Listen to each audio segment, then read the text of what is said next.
Assalamualaikum warahmatullahi wabarakatuh. Apa kabar sobat sekalian? Semoga baik-baik saja. Jumpa lagi di channel Dialgo. Kali ini kita akan membahas berita yang sangat menarik terkait masalah tips kesehatan yang ada di sekitar kita ya. Dan kali ini kita pembahasannya sangat menarik ya di seputar kita, yaitu tentang 7 aktivitas atau kegiatan sehari-hari yang bikin cepat gemuk. Nah, coba bayangkan siapa dari kita yang saat ini mengalami masalah obesitas atau kegemukan ya. Nah, ini memang masalah serius ya. Masalah serius yang sering dihadapi oleh mereka yang tinggal di metropolis ya, yang mempunyai aktivitas padat dan juga mempunyai tingkat stres yang tinggi ya. Kalau kita melihat di luar sana, misalnya di AS gitu ya, tingkat masalah obesitas ini menjadi suatu hal yang sangat urgent gitu ya. Hampir mereka yang dengan tingkat kesibukan dan juga uh, kurang melihat ataupun kurang memperhatikan pola kesehatan yang sehat, mereka sering mengkonsumsi makanan yang cepat saji, junk food, dan juga tingkat stres ya ketika tinggal di perkotaan ini juga mempengaruhi. Nah, ini harus menjadi fokus kita gitu ya, karena ketika seseorang itu sudah hinggap masalahnya itu tentang obesitas atau kegemukan, itu akan berefek terhadap memicu ya, memperparah penyakit-penyakit yang lain dalam tubuhnya. Nah, ternyata sobat sekalian, sobat Dialgo sekalian, masalah kegemukan itu memang masalah salah satunya adalah makanan ya. Tetapi itu juga tidak hanya makanan, tetapi juga ada kegiatan atau aktivitas yang tidak kita sadari gitu. Yang tidak kita sadari itu bisa memicu ke obesitas atau kegemukan yang tidak kita pikirkan bersama ya. Ini ada 7 ya, 7 kegiatan sehari-hari yang bisa cepat gemuk ya, atau penyebab kegemukan ya.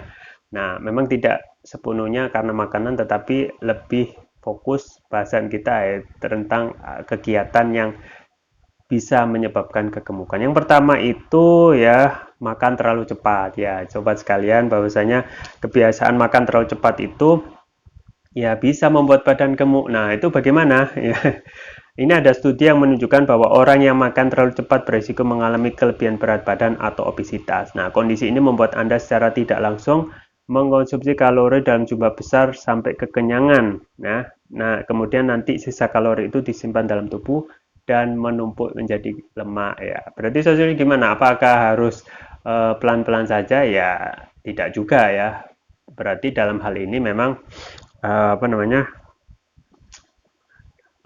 resiko ketika kita memakan cepat ya, otomatis itu memang tidak dianjurkan dalam beberapa studi ya. Makanya dalam hal ini tidak terlalu cepat tetapi tidak terlalu lambat pula ya, tetapi sedang-sedang saja, karena ada faktor yang lebih berisiko, yaitu penimbunan lemak ya, dan ini harus kita hindari ya. Kita sebagai mayoritas muslim itu memang tidak makannya ya harus biasa saja ya, standar, agar pencernaan ini bisa bekerja dengan maksimal ya, mencerna dan juga menyerap zat-zat ataupun gizi makanan.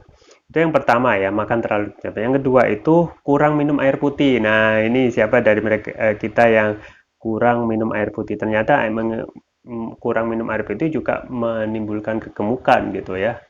Karena seperti banyak penelitian ya, selain dehidrasi, kurang minum itu juga dapat memicu kegemukan ya. Karena ketika kekurangan cairan, tubuh ini itu bisa mengartikan itu rasa lapar ya, rasa lapar dan juga haus. Artinya ketika kita kurang air atau kurang minum ya, tidak ada yang bisa menjadi dalam pikiran kita itu akan terus-menerus bereaksi bahwasanya tubuh kita perlu makan atau cepat lapar ya. Karena dengan adanya konsumsi air yang cepat, air yang rutin, minum air minimal 8 gelas sehari, itu bisa bisa memenuhi kekurangan tubuh kita terhadap air gitu. Jangan sampai dehidrasi dan juga jangan sampai kelebihan ya. Nah, ini para menurut ilmuwan, orang yang minum 2 gelas air sebelum sarapan cenderung akan mengkonsumsi sedikit kalori ya. Artinya dalam hal ini memang perutnya sudah penuh dengan air ya.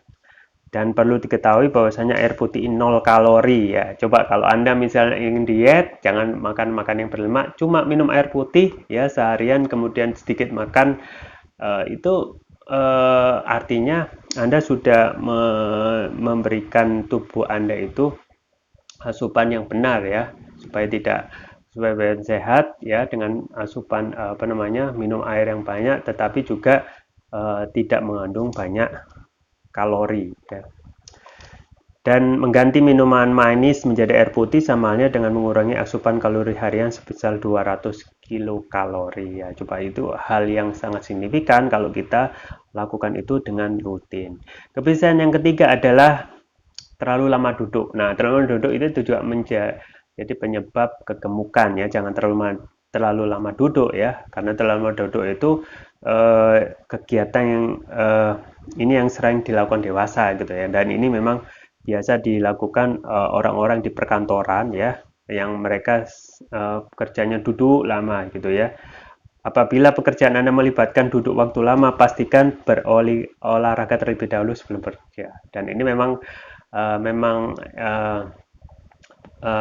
seperti itu gitu ya. Karena kalau sudah duduk lama dan memang kalau kebiasaan ini terus menerus dan ini akan menjadi kebiasaan, maka otomatis waktu yang habis, sebagian besar waktu itu dihabiskan untuk duduk dan tidak ada pembakaran kalori gitu ya.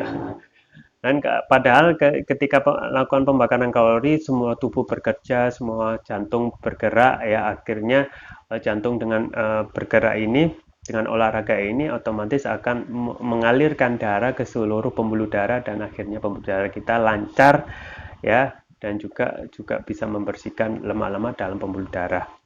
Yang keempat adalah stres ya. Stres ini memang juga menimbulkan penyebab apa namanya, kegemukan ya. Tingkat stres yang berkepanjangan erat kaitannya pada penumpukan lemak, makanya jangan stres gitu ya. Ketika ada pikiran ataupun beban pikiran, entah itu di kerja atau di rumah ya, usahakan untuk menguranginya dan berpikir positif ya.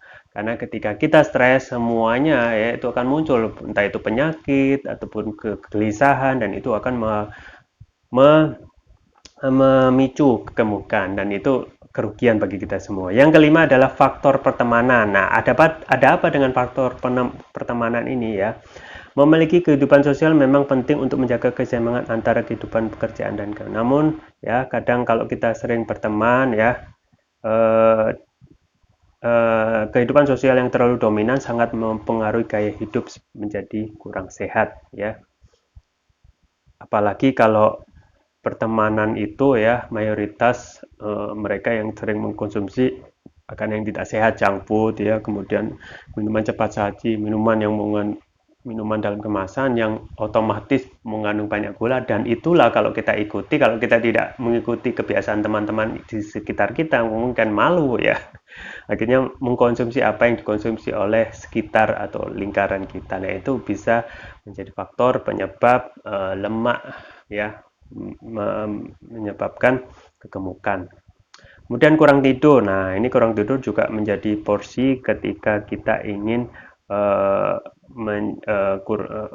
memang ketika tidur seluruh metabolisme itu istirahat ya, tenang. Tetapi kalau kita kekurangan tidur itu juga berefek untuk menyebabkan kegemukan gitu. Jadi pasnya berapa jam ya? Pasnya aja memang 7 jam ya. Berdasarkan penelitian, perempuan yang kurang tidur dari 5 jam itu sangat berisiko mengalami kenaikan berat badan dibanding mereka yang tidur cukup selama 7 jam. Artinya kalau sudah waktunya, jangan sampai tidur terlalu malam, karena tidur malam itu pasti akan waktu tidur kita kurang, sehingga metabolisme kita itu bereaksi ya, dari pikiran mempengaruhi seluruh tubuh, akhirnya juga bisa mengakibatkan obesitas. Dan yang terakhir adalah naik lift dan eskalator. Nah, siapa yang suka ke mall dan siapa yang menghindari lift ya, jangan remehkan naik lift dan eskalator ini. juga termasuk aktivitas yang bikin gemuk ya, menghindari tangga manual ya coba aktivitas yang sepele ya, menghindari tangga tetapi lebih memilih lift dan eskalator dalam kehidupan sehari-hari ketika berbelanja ke mall itu bisa menyebabkan penyebab kegemukan. Jadi jangan sampai ya, intinya jangan sampai berhenti untuk beraktivitas bergerak, karena ketika bergerak jantung kita itu bereaksi untuk memompa darah sehingga melancarkan seluruh pembuluh darah di seluruh tubuh kita ya. Dan itulah memang perlunya kita untuk menjaga kesehatan ya, termasuk juga bagaimana kegemukan ini menjadi kegemukan ini menjadi suatu permasalahan serius gitu ya. Dan kita memang harus menjadikan hidup kita sehat dan sehingga terhindar dari penyakit-penyakit yang menjadi faktor kegemukan ini, antara misalnya kolesterol dan lain sebagainya. Dan makanya saya rekomendasikan untuk selalu mengkonsumsi produk kesehatan yang saya rekomendasikan, yaitu propolis ya. Propolis itu salah satunya adalah menjaga kesehatan dan juga imunitas tubuh, termasuk juga kegemukan gitu ya. Tentu saja kegemukan ini dipengaruhi oleh bagaimana kita tidak terus-menerus mengkonsumsi makanan yang tidak sehat, tetapi selalu menjauhi makanan yang tidak sehat dan mengkonsumsi makanan sehat, dan juga konsumsi propolis yang rutin. Propolis yang saya anjurkan adalah ini ya, Turkish Propolis Surya. Ini adalah propolis yang sangat luar biasa yang mampu menyembuhkan berbagai macam penyakit, diantaranya penyakit medis dan non medis. Karena ini yang membedakan propolis dengan propolis yang lain adalah ini ada adanya teknologi nano. Apa teknologi nano? Yaitu teknologi yang dapat meningkatkan kelarutan ya, dan juga penyerapan oleh tubuh. Artinya ini akan lebih cepat menyembuhkan penyakit dan juga menjaga kesehatan kita karena ada nanoteknologi. Dan juga ada di sini adalah kelebihan yang lain adalah Ruqyah, Turkish Propolis Surya. Kita ketahui bahwasanya Ruqyah adalah metode terapi kesehatan yang sangat dianjurkan ya, yang dapat menyembuhkan penyakit medis dan non medis. Penyakit medis antara lain kolesterol ya, diabetes ya, kemudian stroke. Nah, ini adalah penyakit-penyakit berat yang akibat kita melalaikan tadi aktivitas bergerak dalam kehidupan sehari-hari, termasuk olahraga ya, yang tentu saja akan berefek buruk ketika kita sudah beberapa tahun yang akan datang kan. Dan memang investasi itu ya, antara olahraga dan minum-minuman kesehatan seperti propolis ini menjadi investasi yang akan kita panen nanti di akhirnya. Makanya saya anjurkan untuk selalu mengkonsumsi propolis Ruqyah untuk menjaga kesehatan dan imunitas tubuh. Ada juga varian yang lain, yaitu Turkish Propolis Ruqyah Brain. Nah, ini untuk nutrisi otak ya, dan juga untuk pemulihan stroke ya, kemudian juga untuk meningkatkan kecerdasan pada anak dan remaja, kemudian juga untuk memudahkan anak dan remaja menghafal pelajaran. Ini juga bisa sebenarnya dikonsumsi untuk menutrisi otak orang dewasa ya. Ini memang khususkan untuk menutrisi otak ya. Jangan lupa untuk selalu mengkonsumsi sesuatu yang sehat, yaitu Turkish Propolis Ruqyah. Link pembelian ada di deskripsi, atau bisa kunjungi toko online kami di Elgo, di Tokopedia dan Shopee. Itu yang bisa saya sampaikan, semoga bermanfaat. Saya Rahmat Aluni, jangan lupa like, share, dan subscribe. Sampai jumpa lagi. Wassalamualaikum warahmatullahi wabarakatuh.